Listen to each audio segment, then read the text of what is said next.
Hi, my name is Amy Nguyen, and today my presentation will be on the SQ3R strategy. The definition. The SQ3R reading/study system was developed by Francis Robinson in 1941 and is one of the most widely taught reading/study systems. The acronym SQ3R stands for Survey, Question, Read, Recite, and Review. So how does the strategy procedure work? There are 5 steps, like I've mentioned: survey, question, read, recite, and review. The first step is to survey. Surveying the excerpt before reading it includes glancing at the headings and reading the final paragraph of the chapter with the objective of comprehending what the excerpt is about and the main points of the author. The second step is question. Before fully reading the text material, notice the heading of the section and turn it into a question. This practice forces you to think about what you are about to read and makes you try to predict what the author's main point will be. This was taken from the reading by Blurcombe, established in 2011. The next step is to read. The text under the heading in order to find the answer to the question that you came up with. As you read the selected text, try to see if you are able to find the answer to your generated question. The next step is to recite. After finishing the first headed section, recite the answer to the question that you came up with. Without looking at the text, recite the answer in your own words. If you are unable to recall a part or the entire answer, look over the section again and jot down a brief answer on a piece of paper. It is vital and important that you do not make any notes until you have read the entire section. The final step is to review.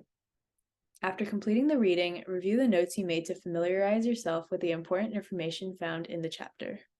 Recite the main points out loud and then cover each main point in your notes. This review is not a long one and should take about 5 minutes.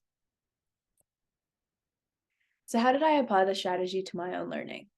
I applied this strategy in the sentiment that I got through class readings using this method. An example would be for my philosophy class. Though they are extremely long and often difficult to comprehend, the SQ3R strategy allowed me to understand the text material and fully grasp what I was reading. Each week, I was assigned readings that were multiple chapters long and were up to 30 to 35 pages. And though this strategy did take a longer amount of time, it really helped me to retain the information I was taking in. With this strategy, I had a proper set of notes and a good sense of understanding. I was able to be successful in my test-taking assignments and big exams, such as my midterm. Assessing the outcome of using the SQ3R strategy. Like I said in the previous slide, using this strategy resulted in me retaining more information from my readings, and I was able to recall a lot of it during my exams. I got better test scores, and I do feel like my study sessions were improved as they felt more efficient. I will definitely be using this in the future. While using this strategy, there was a lot of repetition of key information, and this allowed me to really remember the material I was reading.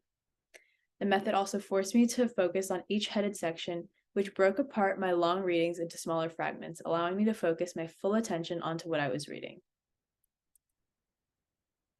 Evaluating and how I would adapt or revise the strategy. I was thinking a lot about this, and at first I couldn't really see what I was going to revise about this, but I did realize that many college students work jobs outside of school. They do this in order to pay off student loans and decrease debt. That being said, a lot of students are part-time students and do not have copious amounts of time to study and fully utilize the strategy. Though all the steps in the strategy are very helpful, it is quite a lengthy process. I would revise this strategy by decreasing the amount of reciting. Though it is important to recite the answers to your generated questions, the strategy will still be effective without this step. And I don't mean to exactly just delete this step, but I feel like it would significantly reduce the amount of time spent on reading each section, and perhaps just getting rid of it as a whole. It can still be completed at the end of each full reading, or every 2 to 3 headed sections rather than each one. And that concludes my presentation on the SQ3R reading strategy.